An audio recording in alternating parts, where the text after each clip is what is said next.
For asset کے ملک south Korea کی شہروازنگ کی مقامی فیکٹری میں سنت برے اجتماع کا انعقاد کیا گیا، جس میں مختلف بزنس کمیونٹی سے تعلق رکھنے والے اسلامی بھائیوں اور فیکٹری ورکرز سمیت دیگر عاشقان رسول کی شرکت ہوئی، جبکہ دعوت اسلامی کی مرکزی مجلس شورا کے رکن حاجی محمد امین اتاری نے سنت بھرا بیان کرتے ہوئے درود پاک کی فضیلت بتائی اور مشکل و پریشانی کے موقع پر صبر کرنے کا ذہن دیا کہ تم اپنی مجلسوں کو مجھ پر درود پڑھ کر آراستہ کرو کہ تمہارا مجھ پر درود پڑھنا قیامت کے روز تمہارے لیے نور ہوگا۔ ایک رات کا بخار علماء نے لکھا ہے 1 سال کے گناہوں کا کفارہ بن جاتا ہے۔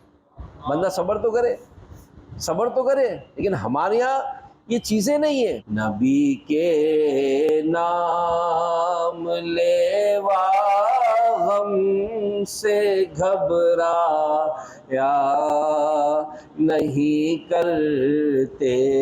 دوران بیان قبر و آخرت کی تیاری اور قیامت کی ہولناکیوں کا ذکر کرتے ہوئے جنت کی ابدی نعمتوں کے حوالے سے رکن شورا کا کہنا تھا کہ جس کو جنت میں داخلہ مل گیا نا، اس کو نکالا نہیں جائے گا، ہمیشہ جنت میں رہے گا۔ کیا ملے گا؟ علماء نے لکھا جنت میں وہ نعمتیں ہیں جو نہ کسی آنکھ نے دیکھی، نہ کان نے سنی، نہ کسی کے دل میں اس کا خیال ہی نہیں آیا۔ ایسی نعمتیں ملیں گی۔ دنیا کا اپنا نظام ہے جو چلتا رہے گا۔ ہم اللہ کے بندے ہیں، اللہ پاک کے جو احکامات ہیں، ارشادات ہیں، اس کے مطابق ہی ہم کو زندگی گزارنی ہے، ورنہ ہم پھنس جائیں گے۔ کیسے زندگی گزارنی ہے؟ دعوت اسلامی آپ کے ساتھ ہے۔ اگر آپ نہیں آ سکتے، آن لائن رابطہ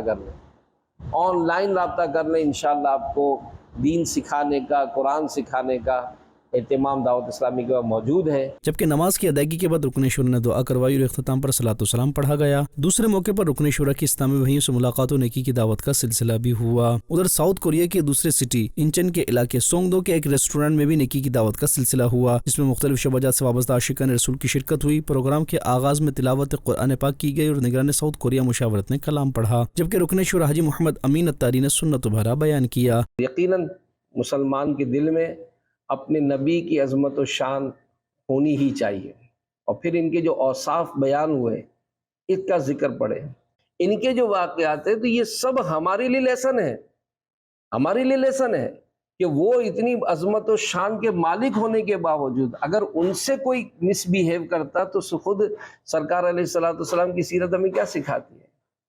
خود علماء نے جو کتابوں میں لکھا، اس میں یہ تک لکھا کہ نبی پاک صلی اللہ علیہ وسلم جب گھر میں تشریف لاتے تو گھر کے کام کاج میں ہاتھ بٹایا کرتے، اپنے کام اپنے ہاتھوں سے کر لیتے تھے۔ تو یہ بینگ اے مسلم، ایک مسلمان ہونے کی حیثیت سے ہمارے لیے سیرت کے مختلف پہلو ملتے ہیں کہ ہم نبی پاک صلی اللہ علیہ وسلم کی ان سیرت سے ہم نے کیا لیسن حاصل کیا اور ہم نے ان انداز کو کتنا اپنانے کی کوشش کی ہے۔ پروگرام کے اختتام پر رکن شورا نے دعا کروائی۔